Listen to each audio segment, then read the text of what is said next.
Hi everyone and welcome. My name is Kris Anderson. I'm here at the addictedtoquack.com. You can also read my work on collegebaseball360.com and goducks.com. Let's get to the action. Ducks return to PK Park this weekend following a series sweep at the hands of the UCLA Bruins a week before that.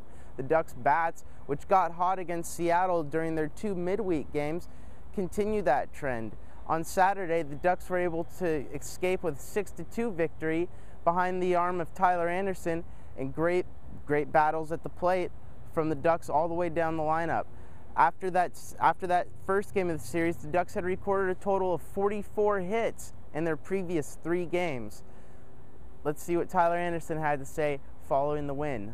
You couldn't tell from today, but my intent was just to throw strikes and make somebody beat me, not give them free bases and give them runs. And I had way more walks than I would have liked to tonight, but regardless of that, I think the mentality was a lot better that I was going to make somebody beat me or something. All that draft stuff and just your stock, that kind of stuff, I know you're not focused on that, you're focused on the team, but you know, the scouts are here, there's general managers watching your bullpen out there. I mean, does that corner your eye? Does that stuff ever kind of get to you, or is that sometimes there? In the game you never see it. I mean, it's far enough that you don't really see what's on the field, but sometimes in the bullpen you're playing catch, you look up and you see some stuff.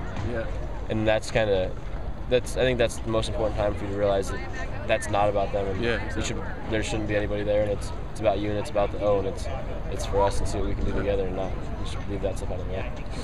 Following the win to open this 3-game set against the Stanford Cardinal, Ducks bats picked up right where they left off in Game 2, providing plenty of run support early to Alex Cadell, making his appearance as a Saturday starter after Madison Bohr has now been moved to the bullpen to be the closer.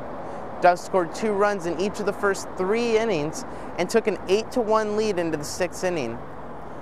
However, Alex Cadell would struggle in that 6th inning and had to turn it over to the bullpen. And between Kellen Moan and Madison Bohr, the Ducks ended up squandering that lead. And they also did not receive much support from the defense, who did struggle throughout this series. It's hard to say, like, oh, the same bullpen blew it, because those are the guys that have been solid for us all year. So, I mean, just kind of come out and get it tomorrow. I mean, that's a good offensive club, and they finally woke up and finally realized, hey, you know what, we can't hit here, so tip our caps, they can swing the bat, I guess. They're tough outs and very unforgiving when you make mistakes, and they started to put pressure on us, and Kellen, Alex couldn't stop him, Kellen couldn't stop him, Matty did fine, and it's kind of the story of our entire year. A kid trying to step off the rubber, gets his cleat caught early for the first run, and ultimately that ends up being an expensive one, and the right fielder goes for a play and sells out and turns a single into a triple, and we don't play catch in the infield, and that ends up being ultimately the winning run. So it's kind of explains what we're going through. And immaturity and pregame mentality have been struggles for the Ducks all year long.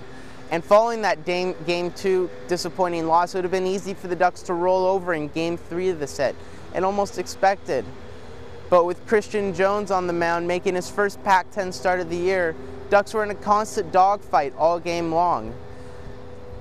But they would eventually win the game by a score of 6-5 and take this series against a Stanford team that will be going to regionals and keeping their postseason hopes alive for at least one more game. I mean, it was a great weekend for us. It started earlier in the week when we had to travel up to Seattle. We showed a lot of heart there, and it kind of carried over to this weekend series. And even though Saturday didn't go our way, we knew if we came out today with the same intent, the same intensity, that we'd do good things. And the scoreboard rewarded us today.